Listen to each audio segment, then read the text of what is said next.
and welcome to the Jessie James Facebook page. I hope you've had a beautiful day today.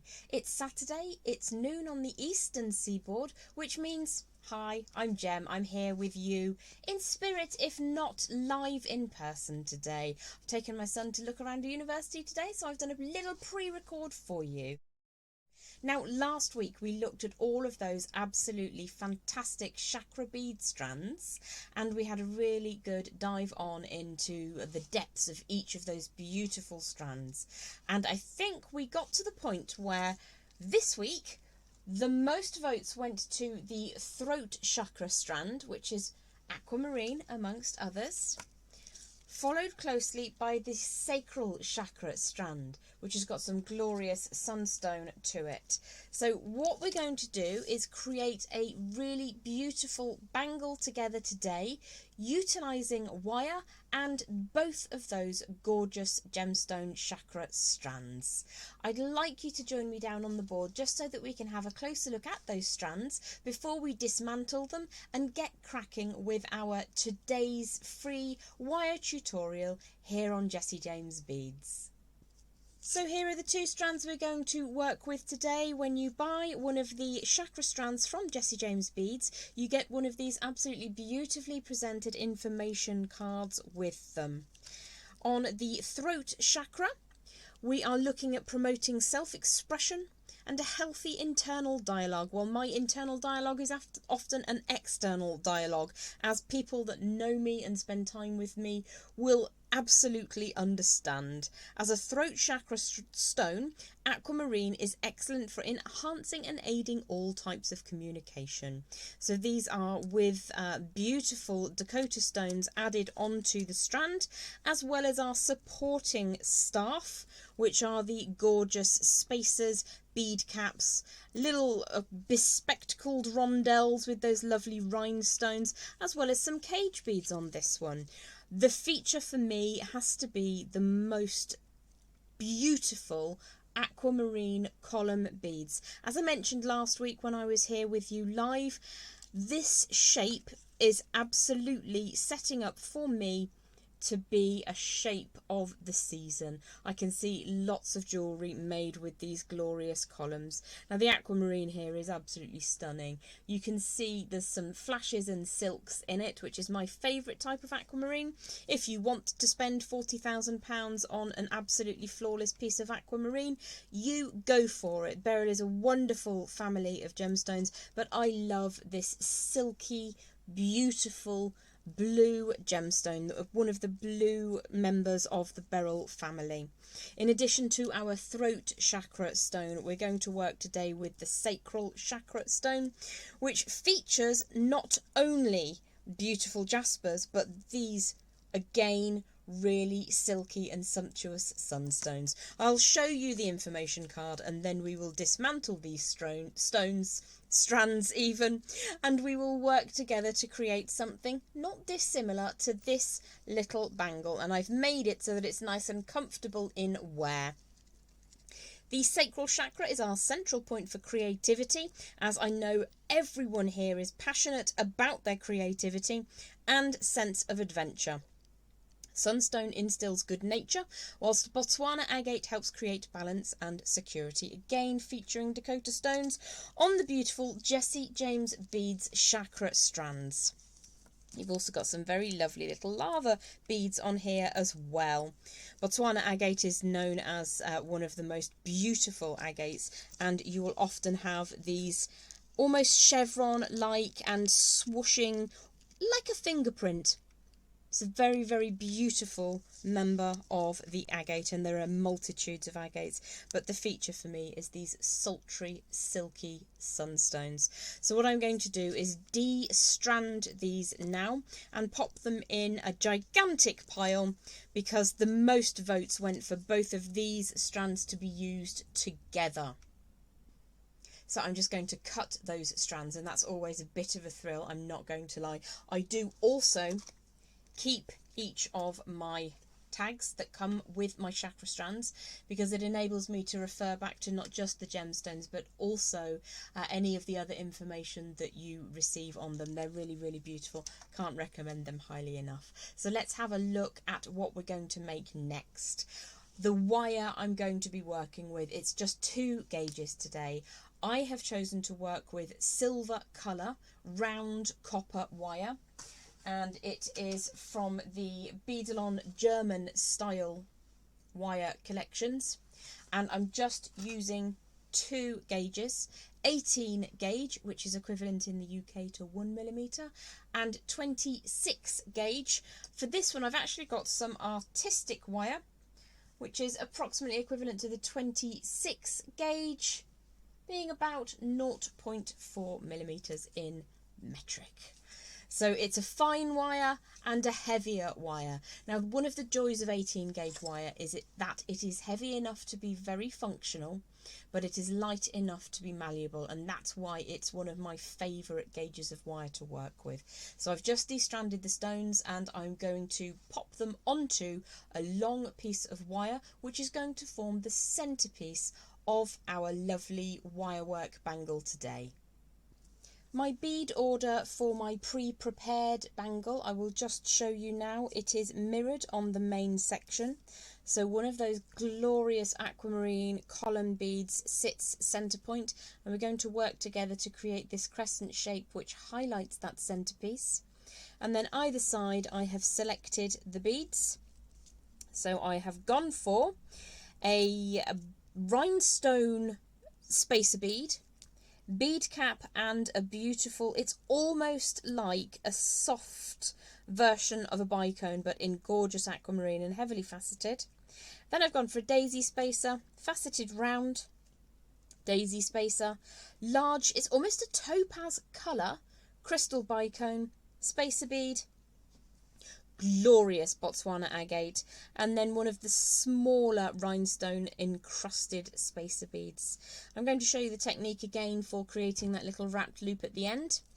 On the back of my bangle I've created an extension using some of the beads from the sacral chakra strand, just to create a nice, not quite straight but almost straight bar, and then a very simple S-clasp, which I'm also going to show you how to do today.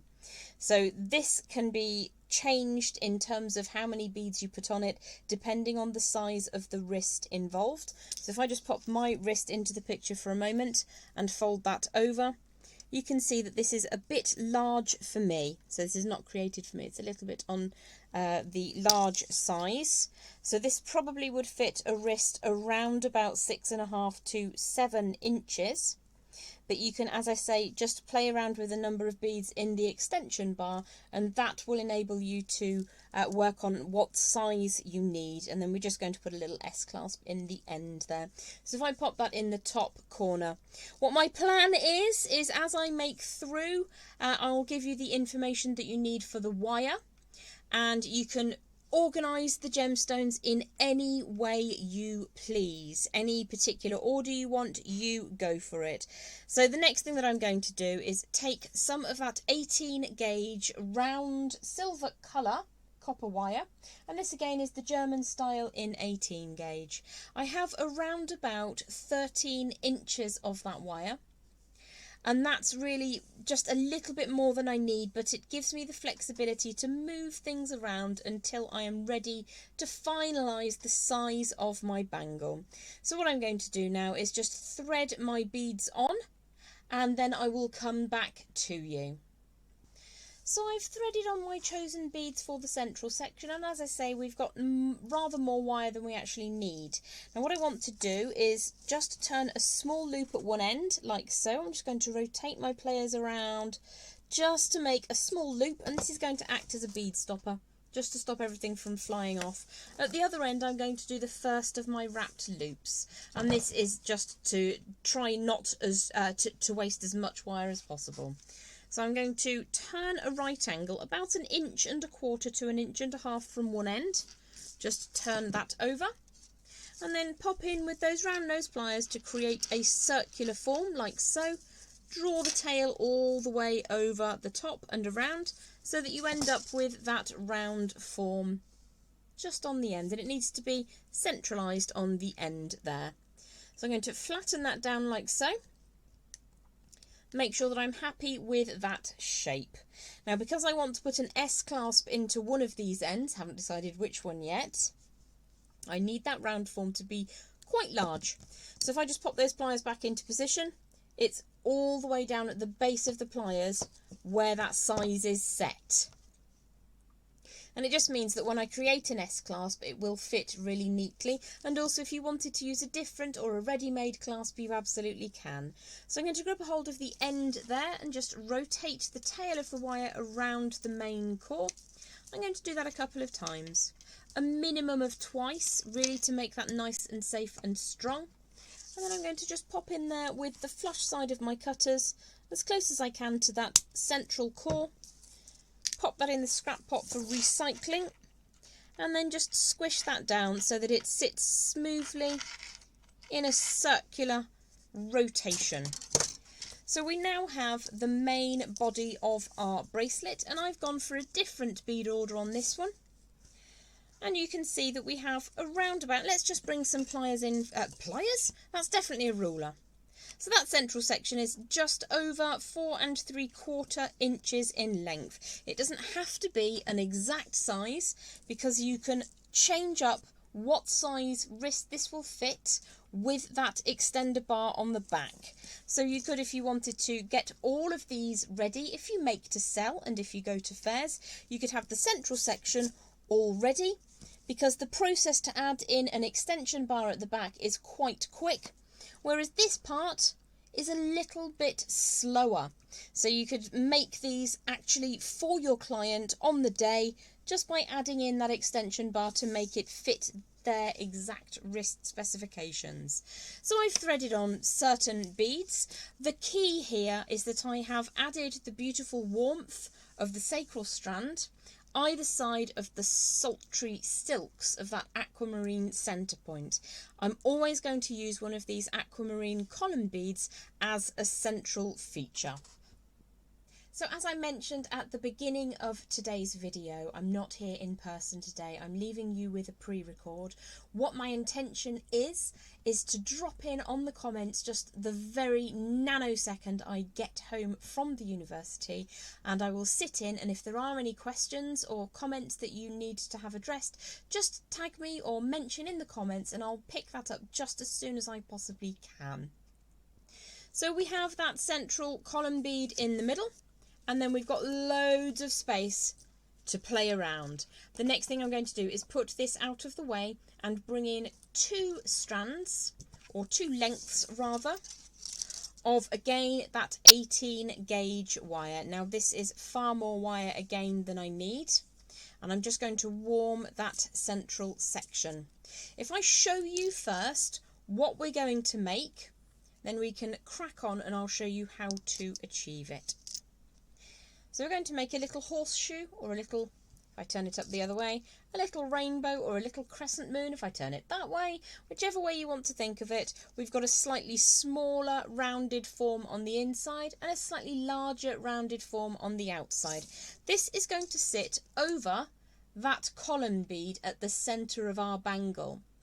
So when we're starting to bend these wires, and I'll give you dimensions in a second, we need to keep in mind that we want to fit it around that central bead. So if I just bring this down for a hot second and pop that over the top. So that's what we're looking to manufacture next. It's a woven little rainbow design. So I have here around about 9 to 10 inches, which is far more than we need, but it's 9 to 10 inches or so of that 18 gauge or 1mm silver colour round wire.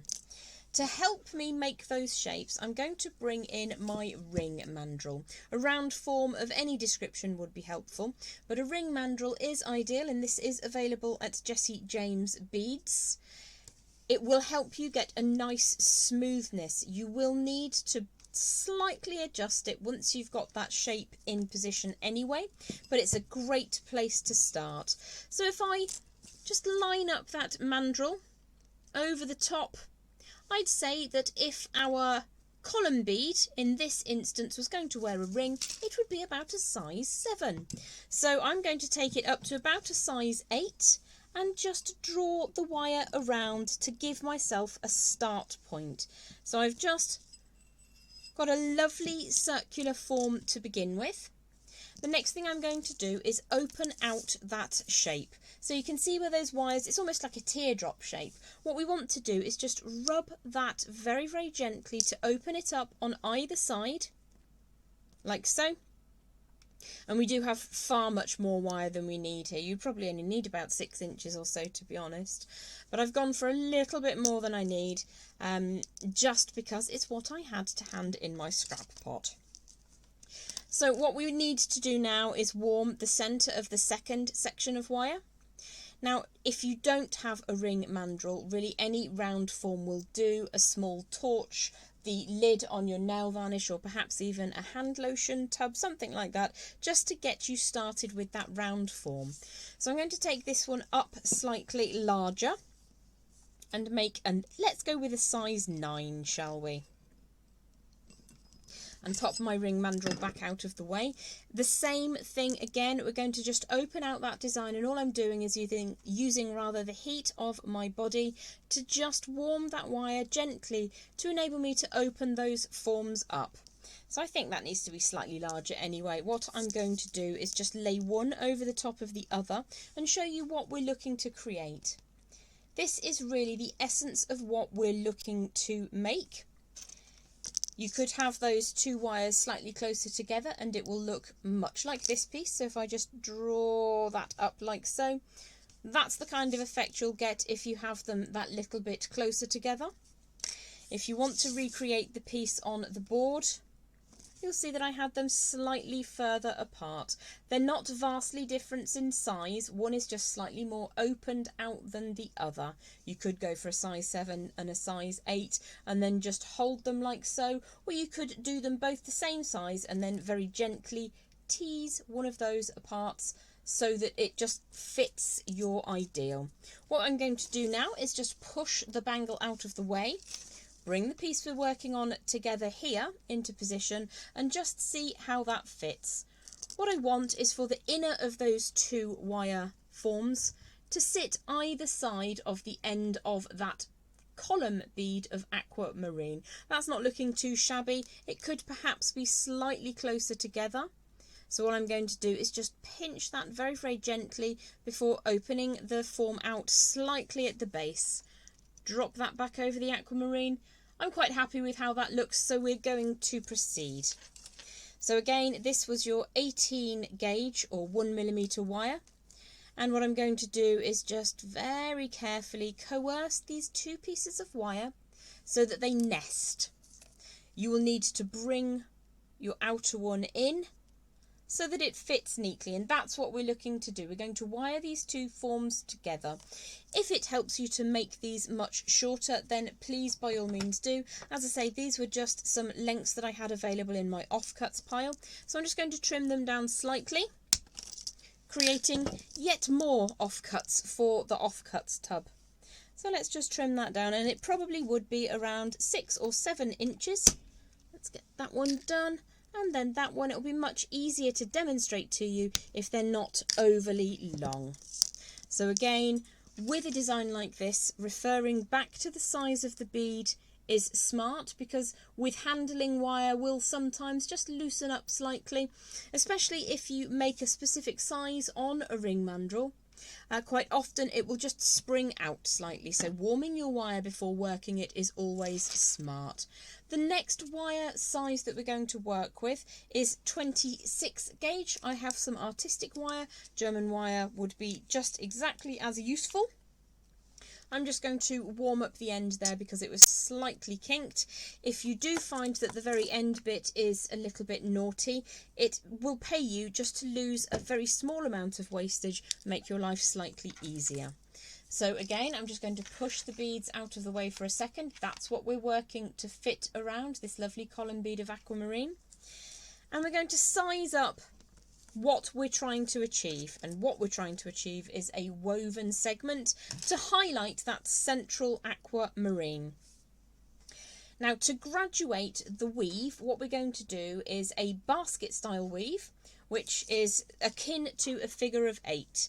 And if you had 2 prongs coming up towards you, like so, what you can imagine is you rotate around one of those pins or one of those pieces of wire before switching to go in the other direction around the opposite wire. So it is like a figure of 8, but you will often rotate around one wire a couple of times before returning around the other wire. So if you hear of a basket weave or a figure of 8 weave, that is why it is called such. Forgive the very crude demonstration, but it is the easiest way to explain. So I have an inner frame and an outer frame, and what we're going to do is start with our inner frame to begin with. Now, I like to work from the reel. There's plenty of wire on here for what I need to achieve today. So I'm just going to pop the reel out of the way, and I'm going to take probably around 2 or 3 inches past the point at which I wish to weave. Now, if we just pop the wire over the aquamarine for a moment, I want my weaving to come just slightly past the point at which that central bangle core sits. So I will want my weaving to commence around about here. So what I'm going to do is take the tail of wire and I'm going to wrap it 3 times just at that point around our inner frame wire. So that's 1, that's 2, and that's 3. I'm just going to scooch those wires neatly up together. You may or may not have seen in the past that my nails are not terribly beautiful, and this is because I do a lot of wire scooching with my nails. If you prefer, you can use your pliers to just tighten up that coil. Now, my finer gauge wire at this stage, and I will ask the technical department to zoom in right now, you can see that the wire has rotated around our inner frame, and it's currently coming underneath that inner frame wire. So I'm just going to push that upwards slightly before I grab in that second or outer frame wire, and I'm just going to lay that next to the inner where we're working together. So you can see I'm always mindful of this crescent moon shape that we're looking to create. I'm just going to scooch that wire up to where I want it to appear in relationship to the design. I'll pop that back out of the way for a second. So I'm going to pinch these 2 wires very closely together, and my outer frame, I'm just going to splay the foot out ever so slightly, and the inner one I'm just going to straighten up. And I'm going to show you that the finer gauge wire has rotated around our inner frame, and it's come up between the inner and the outer. So I'm now going to take it around the outside of that outer frame, but instead of 3 times, I'm going to rotate it 4 times. That's 1, that's 2, that's 3, and that is 4. Now this is a graduating weave, and what I'm going to do, just to avoid any confusion, is bring that finer gauge wire up between the outer frame and the inner frame. So we have 3 wraps on the inner, 4 wraps on the outer, before returning to the inner, where we will wrap 3 times. Now the reason I graduate when I am going around a semicircle or a crescent moon shape is that it just sits that little bit neater. If you imagine, we've got much more travel to achieve on the outer frame wire from point to point, from point A here to point B here. There's much more surface of that outer frame wire to cover. So I go for 3 wraps on the inner frame and 4 wraps on the outer frame. I'm just going to do 4 more on the outer just here, just to show you how that works with a short tail of wire, and to demonstrate very adequately why I like to... What have I done? Let me undo that. There we go. I didn't do enough wraps on the inner. I've got to do 3 on the inner. See? We all make mistakes. 3 wraps on the inner, bring that wire up the centre to 4 wraps on the outer. So we're just alternating from one to the other. 4 wraps around the outside wire to 3 wraps around the inside wire.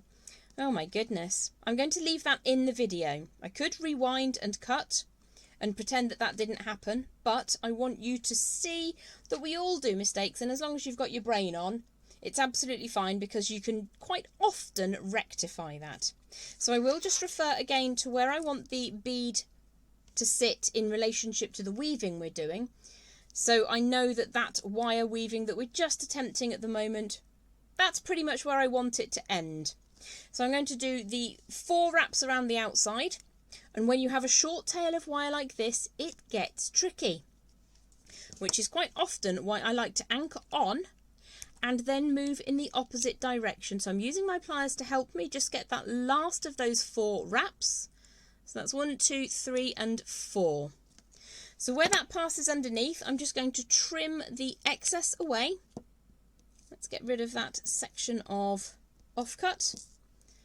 I could just pick it up by hand and put it in the scrap pot. That would be much, much more sensible.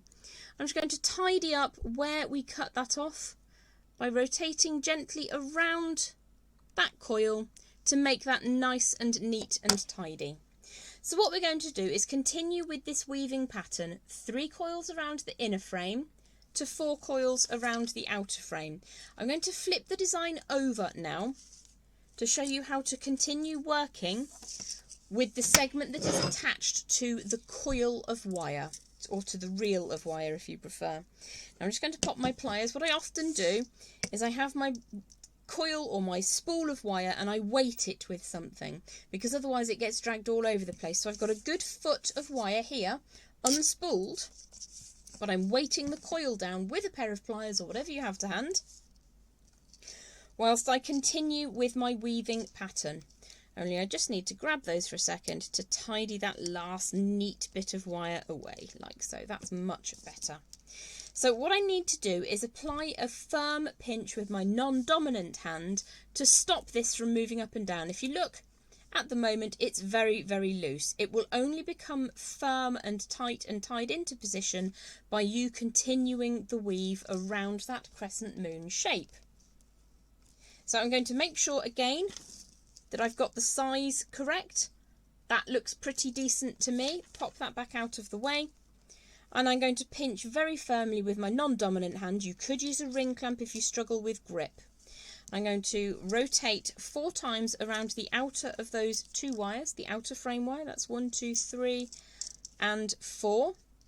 The wire then needs to come up between the outer frame and the inner frame. I'm going to tidy that little bit of weaving up before drawing the finer gauge wire around only the interior or the inner frame wire. So I'm allowing that to come up between the 2, go around that curved form like so. 1 more rotation around the inner, push that into position, and what you'll see is we're starting to get a stretch of wire between them, whereas where we started off, they're adjacent to one another, they're very close together. You start to get a gap, and this is where having decent tension in your wire weaving will absolutely show. So again, a very firm pinch with the non-dominant hand. If you need to, you can just open out the outer frame wire a little bit more, and then we're going to rotate 4 times around that outer frame. So that's 1, that's 2, that's 3, that is 4. The wire comes up between the 2 to return. We're now going to rotate 3 times around that inner frame wire.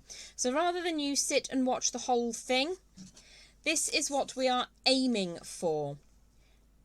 Now I happen to think it's much prettier if you have that gap between the 2 wires. This is a little bit tight. This one is a little bit more open. So what I might do is just take both of them to the next stage and then we'll move on together. So here we are, part of the way around up at the top of that crescent shape. Keep going. So we're part of the way around. What I'm going to do is just offer in my bead to make sure everything is going according to plan.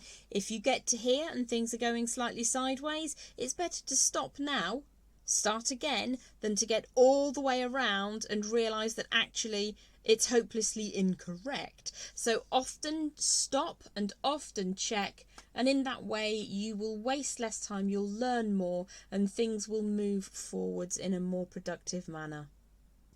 So we've got even closer to the finish point, and I want to talk to you about one of the pitfalls that you might come across doing a design like this. What can happen is that you alter the tension that you're putting into the wire as you move around. So you could start off super wide and then end up with those wires narrowing together before you want them to. So one of the ways that you can help prevent that is you could form those wires exactly how you want them to sit and then gently hammer them independently of one another, and then they're much more likely to keep their shape. Or just be very, very conscious of how things are going, and every time you do a couple of wraps, have a look, see how things are progressing, and make sure, because quite often you can undo a couple of stages and just rejig those wires if you need to. So I finished my crescent of basket weave or figure of 8 weave, and because I started with the 4 wraps on the outside on the left hand, I've made sure that I finish with 4 wraps on the outside on the right side as well.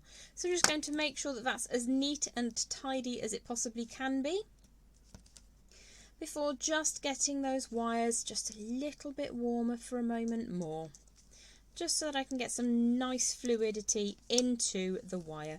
One of the biggest tips that I can possibly offer anyone working in wire for the first or new to wire is just to make sure that your wire is warm before you work it. It will be so much more pliable for you. So let's pop this piece over in the corner and bring our little bar that we created earlier with your choice of beads. As long as you've got one of those absolutely glorious column beads in the centre, all is well with the world. So I've scooched my other beads out of the way for a moment. We've got a wrapped loop done on one side, but we're not finished with positioning the wrapped loop on the other side. We're just going to make a little space in the centre there. And what we're going to do now is pop our rainbow of wire weaving around that centre point. So I just need to make sure that all those other beads are out the way, and I'm going to pop that little rainbow over the surface of that core of wire that sits at the centre of all our glorious beads. From the Jessie James Beads Chakra collection, I've got my sacral chakra with sunstone, and I've got my throat chakra beads with this incredible silky aquamarine. So I've allowed the rainbow to sit over the surface, and what I want to do is make sure that these wires are super toasty warm. What I'm going to do is take one of those wires first out to the side, like so, and I'm just going to then bring the other wire that's next to it also out to the side. You can do that at once if you're a little bit stronger in the thumb and finger than I am. And what I want to do is draw those both around the core wire as neatly and tidily as possible. What we don't want to do is put too much pressure on this core wire or move the bead too far one way or the other. So we're keeping our aquamarine column centralised, and then I'm going to start on the right hand side because I'm right dominant. I'm going to push both of those wires over and around, under and around that core without causing any movement in that core wire. What I'm then going to do is draw the innermost wire through first, like so, to lock that into position. That is now super tight and locked on the core wire. I'm then going to bring the second wire, the one that is rightmost, all the way round and back in the opposite direction. So you've got one wire on the front and one wire on the back. Now for me, because I'm right dominant, I'm going to flip the design around, and you're going to see the same thing happen but upside down. So I have got my little, it's now a smile instead of a rainbow, and it's sitting at the centre of our strand or wire of beads. And what I want to do is to make sure that those are toasty warm before bringing them slightly out to the side, just ever so slightly. The heat is more important at this stage to get that nice and fluid. And I'm going to wrap that around the core wire without bending it too much. So plenty of pinching pressure on that rainbow to keep it in position. Take both of those tails all the way around. again without bending that core wire too much, and then we're going to bring them both up and over to begin with. So they've both gone all the way around, and then one of them goes just that little bit further. In this instance it's on the right, it's the outside of the two wires, all the way around and underneath. I just need to elevate that slightly so that I have one wire on the top and one wire on the bottom. So the next thing that we're going to do is scooch that along to the end where we'd done, oh, I've done it upside down, silly girl. Scooch it along to the end where we've already staged that wrapped loop. So push all the way until that fits against the wrapped loop segment. Not so tight that there is no space to wiggle at all. I'm just going to draw that back ever so slightly. Can you see there's a tiny, tiny gap just here now? We want to have that gap in position. Allow those beads to just sit for a moment before we bring the bent chain nose pliers in underneath. And I'm going to put a reasonable space before I turn a right angle bend. Let me come round over the other side, like so. And I'm going to create an equal and opposite wrapped loop at this end of the bangle. So if you remember, we made quite a large wrapped loop earlier because it means that we have a little bit more flexibility with what kind of material we want to add in. I mean, you don't even have to have that extender bar. You could have a ribbon closure at the back, a section of sliding macrame, whatever you fancy. I'm going to show you how to have that bar across the back with an S-clasp, purely because it means you can make this section ready and then you can very quickly make this section up for a client's particular wrist size. It's not what you'd call adjustable, but it just means that you can make it to a custom fit in a relatively short amount of time. So I've popped my right angle on the end of the wire before rotating those pliers around. So draw that over the top. Try not to stab ourselves in the palm of the hand with one of these. Having done that a couple of times in my life as a jeweller, that's quite painful, so let's not do that. So what we're going to do now is complete our wrapped loop with at least two or three wraps. Whatever we did at the other end would be nice if you can match that before trimming away. I can't remember what we did, but you could easily count it and just make sure that they match. And then what we need to do is snuggle that last tail section of wire. Let's see what the best angle to see it is. There we go. Just snuggle that down against the core so that it sits neatly and doesn't catch on anything. So that is really the most important section done. We've created that rainbow, or smile if you prefer, whichever way you want to think of it, and we have a wire underneath and a wire on top. Now the reason I have done it this way is so that you can finish that central section with a coil. So there's a coil on the face, but there's also a coil on the inside. And if you flip the design outwards, it just means that whichever angle you look at it, it's really pretty. It's a fully finished design. So I'm going to show you how to do that on this central section. Bearing in mind, we didn't absolutely jam-pack this segment of wire. We left a little bit of space at both ends, and we'll need that when we come to curve this section to make the main part of our bangle. So what I would need to do now is just bring these tails of wire to an equal length all around. So you could use a ruler, or you could use another offcut of wire. I'm going to go for about 1.25 inches again. It seems to make quite a nice size coil. So as I say, if you measure them, all of your coils will be exactly the same size. So I'm just going to do one side of that beautiful aquamarine column and show you how to achieve that, and then what you can do is repeat on the opposite side.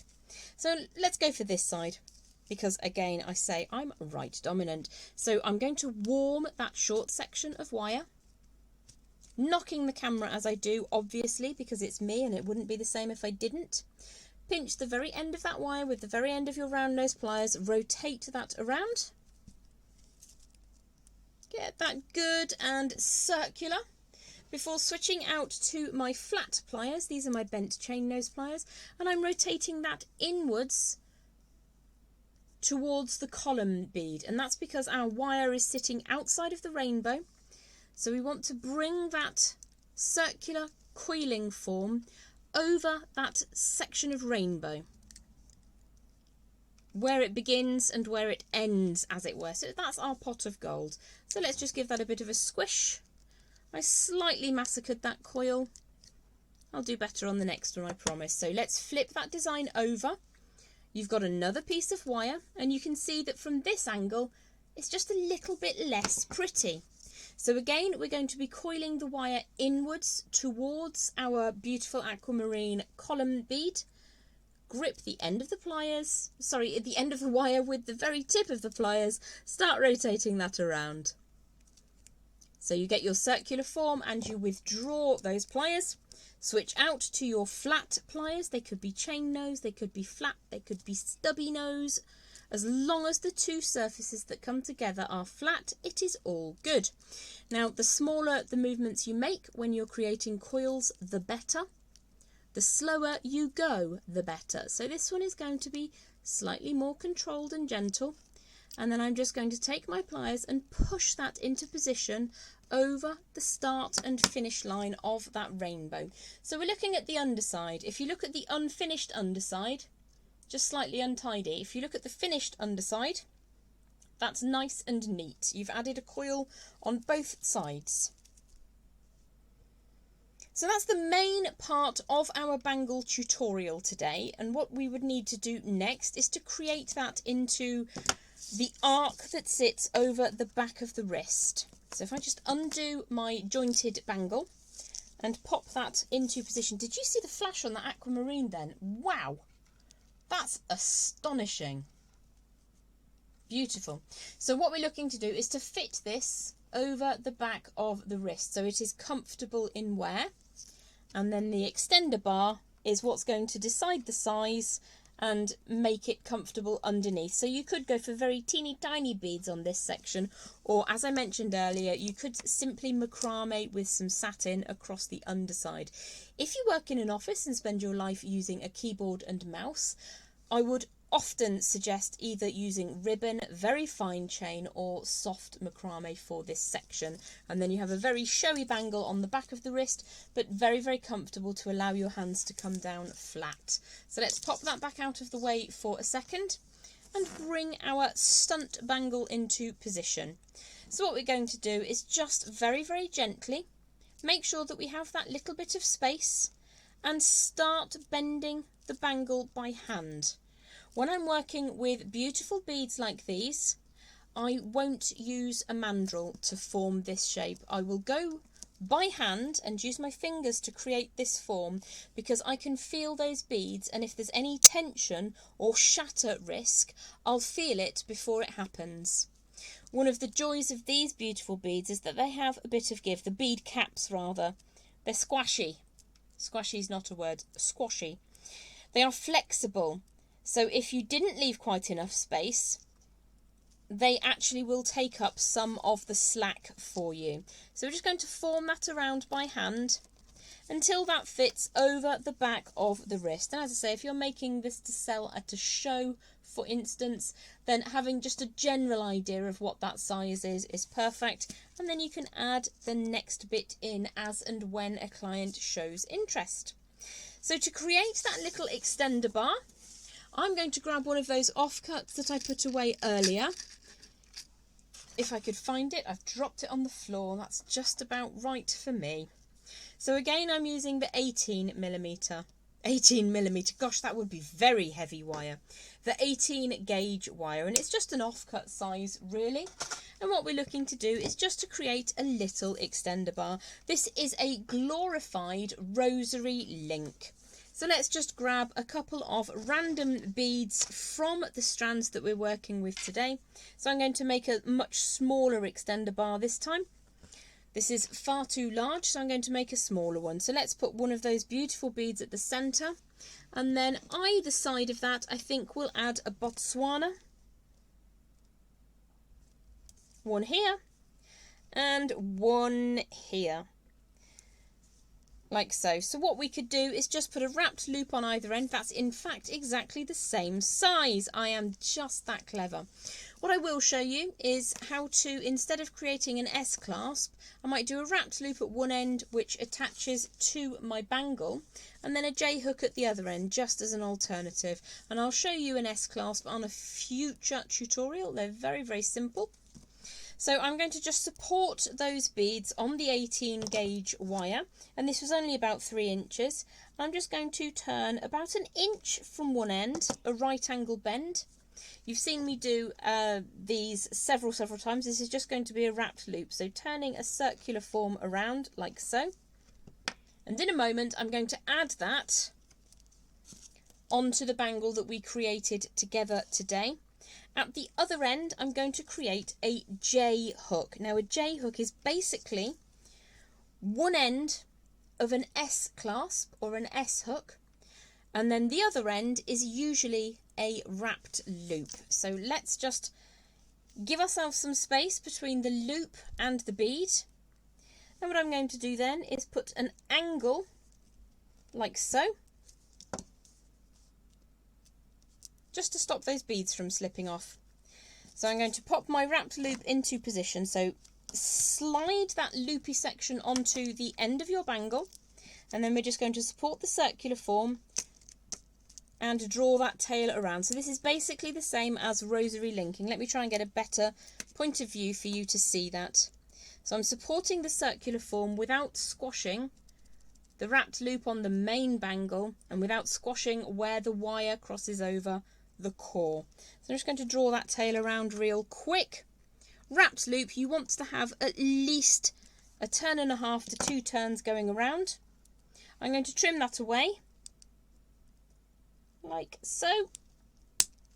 I would prefer to have a little more wire so that that's a little bit neater, but the crux of the demonstration is at the other end. So let's just tighten that up slightly. If you end up with a bar like this and there's too much space, the beads are wobbling around, because we warm our wire before we work with it, what you can do is just undo that angle you put in, very, very carefully, small manoeuvres, and move the angle along slightly. Now you'll notice I'm very, very respectful and protective of the bead as I put that new angle in. So that now fits a little bit better. And what we want to do is to create a lovely swooshing, almost shepherd's crook-like shape.